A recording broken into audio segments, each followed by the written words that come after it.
Thank you, Nivyan, for this wonderful opportunity.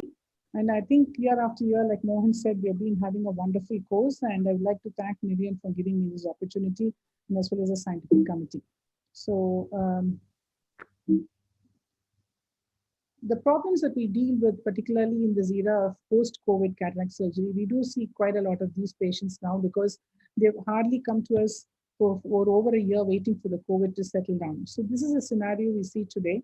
And what could be the common causes of small pupils? Long-term use of myotics, we don't see them anymore. Pseudo-exfoliation, yes. Prior iritis with synechiae, trauma, diabetes, and most importantly, that we have to remember is improper mydriatic application. Poor dilatation can also be associated with advanced age, advanced nuclear sclerosis, and use of anti-prostate agents.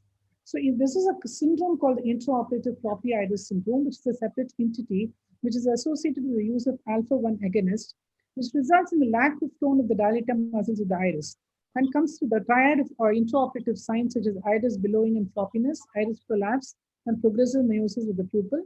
And this is what we are commonly facing in patients who are on anti-prostate.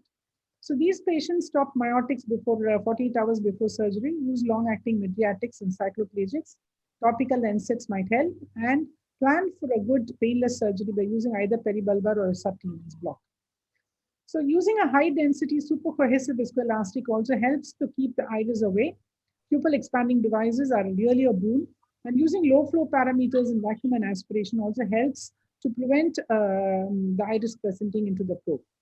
So these are some of the challenging situations. So you can see a very small pupil and a hard cataract, and this was in the era even before the hooks. So those of you who are just 25 or 26, this must have been, would have been 5 years old when we did the surgery. You can see I've just stretched the iris and gone ahead with the surgery. This can also be done even now. The only point now is when you stretch the iris, what can happen is the pupil becomes very floppy and it starts presenting to the phacoprobe. So it's important that you keep that in mind and use a super cohesive viscoelastic, and also never stretch towards your incision. So coming to the pupil stretching devices, we use iris hooks, pupil expansion rings, can use intracameral adrenaline, a high density viscoelastic. This is a classic case of a small pupil with pseudo exfoliation and a hard cataract. See, this pupil is not really small. Actually, you can do go ahead and do a normal phacoemulsification. An experienced surgeon can do it. But the only problem with these cases is the underlying zonular dialysis, zonulopathy, which is associated with pseudo exfoliation. So that might actually hinder you during the surgery. So it's always better to be safe than sorry. And then you go ahead with your pupil expanders using an iris hook. I also use only normally 4 hooks. There are people who use 5. And once you've done this, I'd like to stain the capsule because you can see that the cataract is quite dense. It's about grade 3 to grade 4. So you can just sweep the viscoelastic on the surface because you've already used a cohesive viscoelastic. You have to make sure that the surface is painted, and then you go ahead with the rexes. In patients who have a very hard cataract, I would like to have a slightly larger rexes. The reason being that I don't want any stress on the SNUs, particularly cases like this pseudo exfoliation. It's worthwhile having a larger rexes than trying to manipulate your instruments within the small area. And then you do a gentle hydrodissection, and every time you decompress. I think Sandesh showed a beautiful example why it should be done. And then you go ahead with the chopping. My technique is for all type of cataracts, most of the cataracts I prefer to do a central trench followed by a direct chop. So the advantage of a central trench is it gives you some space for holding the nucleus. And the central chop is you continue to see the equipment, instruments, both the instruments, your phacoprobe as well as your chopper throughout. So you don't inadvertently hurt your anterior capsule. And my preferred choice of phacoemulsification machine is a Venturi machine because you don't need an occlusion for doing the phacoemulsification, particularly when you're during nucleus removal. And this gives an additional advantage because then you can just continue to do the phaco, just keeping your probe in the center as the nucleus pieces come forward. And there is less chance of iris presenting itself or non-target tissues coming into the probe. So my choice would be to go in for a Venturi machine.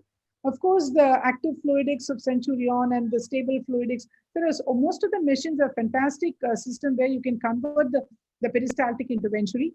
And here you can see that you can go ahead with a, just like how you do a normal cataract, once you have a nice round pupil, nice stretched pupil, you can just go ahead and do your IA and then inject the lens. One point is before you remove the viscoelastic, you remove the iris hooks. That's very important. And then you go ahead and remove your viscoelastic, because if you remove it before, then you might have difficulty in removing it later. So you remove it at this stage and then go ahead and wash, and your this thing is complete. So the caveats are high phaco power, minimal manipulation of the bag, high density viscoelastic. You can use a soft shell technique. You can use an additional adrenaline BSS, which is epinephrine mixed with BSS, and always keep a CTR handy. This is again another patient of a small pupil, and just going to show this case just to show that we can still go ahead with this type of the same size of the pupil, hard cataract. In fact, it's a mature cataract, and you can do a wonderful phacoemulsification even without any hooks.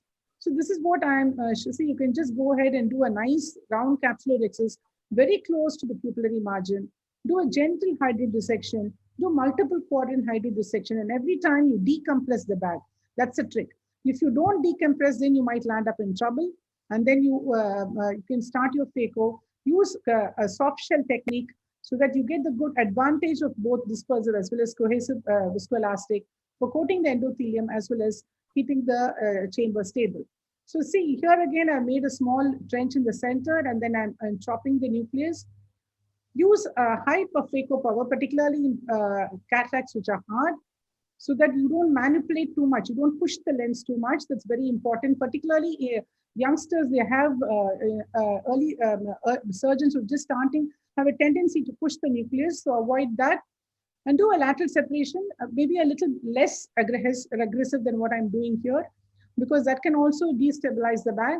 So just keep your instrument right in the center, and you can complete the case very and eventually without any complications. You can see my phaco probe is in the capsular bag, not on the iris plane, not in the anterior chamber. So you're protecting the endothelium as well as doing an effective phaco without the pupil constricting. You can see how stable the entire pupil and entire the anterior chamber is throughout the surgery.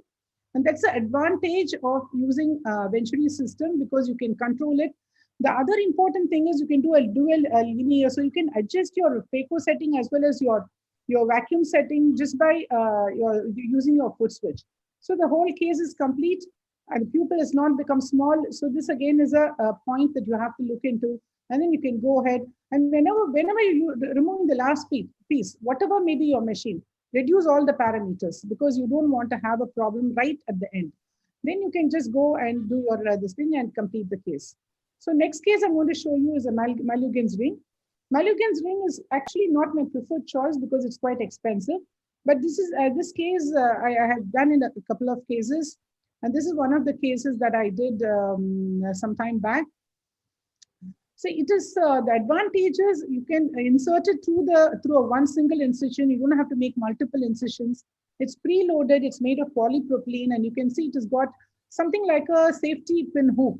So it's very atraumatic to the pupil. That's one thing. And you can just inject it even if you're not able to put the iris inside. Doesn't matter. You can just inject it, and then you can gently tuck in the iris into the loops. And it's very atraumatic to the pupil. So the pupil becomes round even after you've removed it, which may not happen with the iris hook. Sometimes the iris hooks tend to tear the pupil, particularly the very rigid pupil. And you see the size of the pupil. You get a nice, large, round pupil. And the advantage again is that when you have a nice, large, round pupil, you can just do your phacoemulsification without any fear and just complete your case very effectively. And you can put the lens. See, I just want to complete this case just to show you how easily this Malyugins ring can be removed. And once you've injected the lens, before removing the viscoelastic, here again, you can unhook the Malyugins ring and use the same instrument through which you implanted it. There is a small hook or something like a finger, which will just grab it and then you can just pull it out through the same incision. Now the newer versions can be done even through the side port. So coming, and then you can just remove your viscoelastic.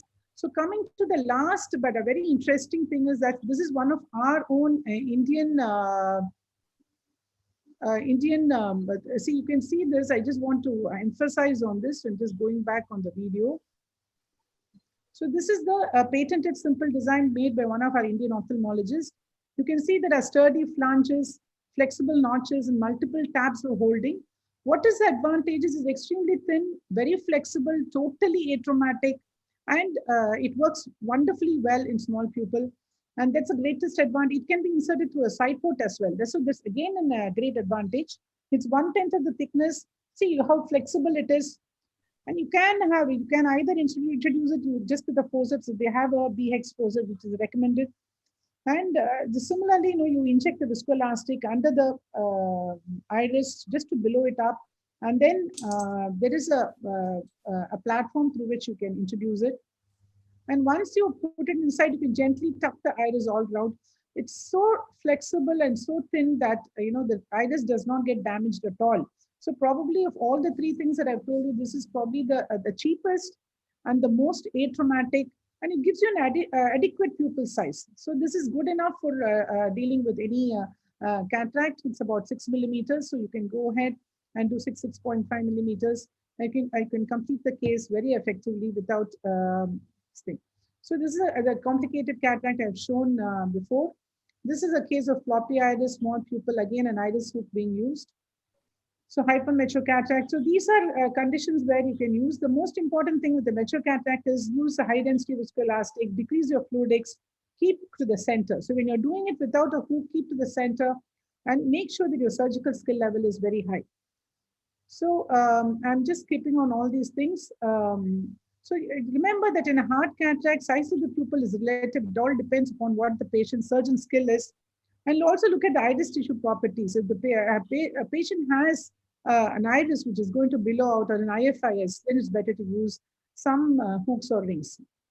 And finally, I'd like to emphasize on the anterior capsular staining because it's very important for visualization, a good hydrodissection to ensure good mobility of the nucleus, and nucleus management, chopping technique, and anterior or a karate chop, cold phaco technology. These are things that can actually match with interesting challenges in small pupils and hard cataracts. So challenges in small pupil and hard cataracts, proper mental preparation by the surgeon and a few simple tricks. Thank you.